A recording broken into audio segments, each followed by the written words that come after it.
증권가의 오늘 로엔알파 김태성 이사와 함께합니다. 안녕하세요. 네, 안녕하세요.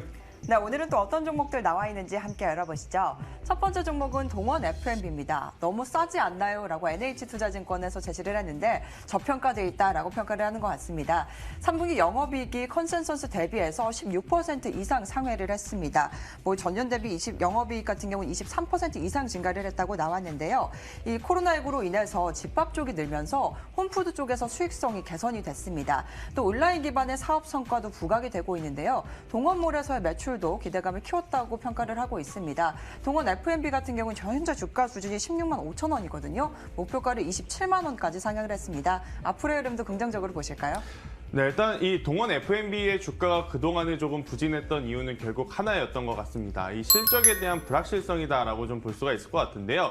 그러한 부분은 이번 3분기 실적에서 굉장히 이제 또 크게 털어냈다라는 관점으로 보면 우리가 지금 관심 있게 봐야 되는 종목군 중에 하나가 아닐까라는 이야기 한번 들어보도록 하겠는데요. 일단 이 코로나19가 터지고 나서 아무래도 외식을 하시는 분들이 좀 줄어들고 집에서 또 식사를 하시는 그러한 분들이 이제 늘어나다 보니 일명 홈푸드라고 하죠. 밀키트라든지 이러한 이 완성 제품 혹은 이 동원 F&B가 만들어내는 제품군들의 수요가 굉장히 늘어났다라는 부분은 이 실적에 긍정적으로 기여하고 있는 상황이다라고 좀 볼 수가 있을 것 같습니다.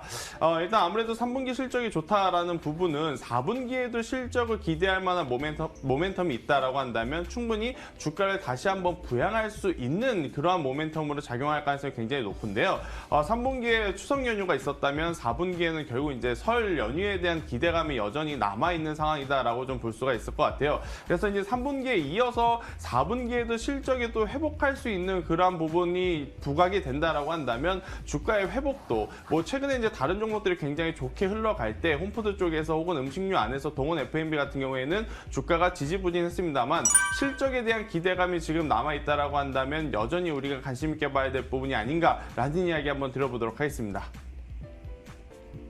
네, 3분기 사회적 거리두기로 가정 간편식의 매출이 증가를 했습니다. 3분기 호실적을 시작으로 앞으로 기대감 가져볼 만하다 평가를 내려주셨습니다. 네, 이어서 두 번째 종목도 함께 살펴보시죠. 두 번째 종목은 MC넥스입니다. 중견 카메라 모듈 대표 3분기 실적 호조라고 대신증권에서 제시를 했습니다.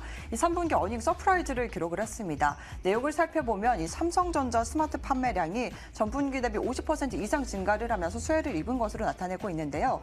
또 전장 매출 확대도 수익성 기여할 것으로 전망이 나오고 있습니다. MC넥스 역시 현재 주가 수준 3만 3천 원인데 목표가를 4만 8천 원으로 제시를 했거든요. 앞으로도 긍정적으로 보실까요? 네, 일단 MC넥스를 포함한 카메라 모듈 관련주들 같은 경우에는 지속적으로 우리가 관심 있게 좀 접근을 해도 괜찮지 않나라는 개인적인 생각을 좀 말씀드려보도록 하겠는데요. 일단 원인은 크게 두 가지가 있는 것 같습니다. 지금 이제 MC넥스와 같은 카메라 모듈이 만들어내는 부품이 예전에는 프리미엄 고가권 라인업에 들어갔다라고 한다면 최근에는 지금 보시다시피 갤럭시 A 같은 이런 보편화되어 있는 제품군에도 지금 많이 들어가고 있다라고 보시면 될 것 같아요. 그리고 예전 같은 경우에 만약에 카메라 모듈이 이 모바일 한 대에 하나가 붙었다라고 한다면 최근에 렌즈만 하더라도 3개, 4개 기본적으로 지금 달려있는 이 모바일 제품군들이기 때문에 한 대에 들어가는 모듈의 수가 증가했다라고 보시면 될 것 같아요. 그래서 예전과 같은 수의 이 모바일을 판매한다 하더라도 카메라 모듈은 배수로 판매가 되고 있다라고 볼 수 있을 것 같은데요. 그러한 부분이 결국 이 MC넥스 같은 기업들의 실적에 굉장히 긍정적인 모멘텀으로 작용하고 있다라고 좀 볼 수가 있을 것 같고요. 또 이제 두 번째는 앞으로의 모멘텀입니다. 지금 MC넥스 같은 경우에는 그동안에 이 스마트폰 카메라 모듈 쪽에 집중을 하다가 최근에 이 전장 부품에 대한 실적이 계속해서 나아지고 있다는 부분은 긍정적으로 좀 해석해야 될 것 같습니다. 완성차 기업들 현대차라든지 기아차 또 이제 이 완성차 기업을 받쳐주는 부품주들도 최근에 굉장히 좋은 만큼 이 차량 모듈에 들어가는 카메라 모듈도 굉장히 수요가 지금 커지고 있다는 부분은 앞으로의 실적도 지금 계속해서 회복 혹은 견고하게 상승할 가능성이 높다라는 것으로 풀이가 될 수 있어서요. 지금 우리가 메이저 수급에 관심이 계속해서 붙어준다라고 한다면 충분히 관심 있게 볼 수 있는 종목군 아닌가라는 이야기 한번 드려보도록 하겠습니다. 네, 3분기 역대 분기 최대 매출을 달성을 했습니다. 스마트폰뿐만 아니라 자율주행과 전기차 쪽의 성과도 기대감 가져볼 만하다라고 평가를 내려주셨습니다. 네, 이어서 마지막 종목도 함께 알아보시죠. 마지막 종목은 페노션입니다. 다가올 추세적 운임 상승기라고 신한금융투자에서 제시를 했습니다. 3분기 영업이익이 소폭 하락은 했지만 컨센서스에 부합하게 나왔습니다.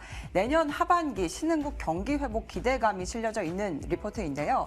이 운임지수 상승에 따른 운임과 실적 성장이 전망이 되고 있습니다. 사실 최근 HMM이 굉장히 주가가 상승세를 나타내고 있는데 페노션은 조금 부진한 흐름이거든요. 목표가를 4,800원으로 제시를 했습니다. 앞으로의 흐름 어떻게 보실까요? 네, 사실 이제 페노션 같은 경우에는 호가의 가격이 조금 낮은 편에 속한 상황입니다만 주가의 흐름을 보면 굉장히 지지부진하다라는 표현이 딱 들어맞는 기업이 아닐까 싶습니다. 뭐 페노션에 대한 레포트들이 그동안 좀 굉장히 많이 나왔던 것 같아요. 뭐 좋다라는 의견도 있고 부정적이다라는 의견도 있고 하지만 이 주가의 변화는 크게 없었던 부분은 결국 이제 실적에 대한 부담감이 있었기 때문이다라고 좀 볼 수가 있을 것 같고요. 또 이제 그 실적을 조금 더 개선시키기 위해서는 지금 말씀드리는 BDI 지수가 가장 중요한 포인트다라고 좀 볼 수가 있을 것 같은데 다행스럽게도 BDI 즉 운임 지수가 회복하고 있기 때문에 그래도 지금보다는 더 나아질 수 있는 4분기 혹은 내년 상반기의 실적을 좀 기대해 본다라고 한다면 충분히 투자의 포인트로 좀 잡아볼 수 있지 않을까라는 이야기 한번 드려보도록 하겠습니다. 다만 이 페노션 같은 경우에는 실적에 대한 불확실성이 그동안은 계속해서 이제 장기화된 기업이기 때문에 3분기 실적을 떠나서 4분기까지도 만약에 이제 실적에 대한 회복 속도가 돌아오지 않는다면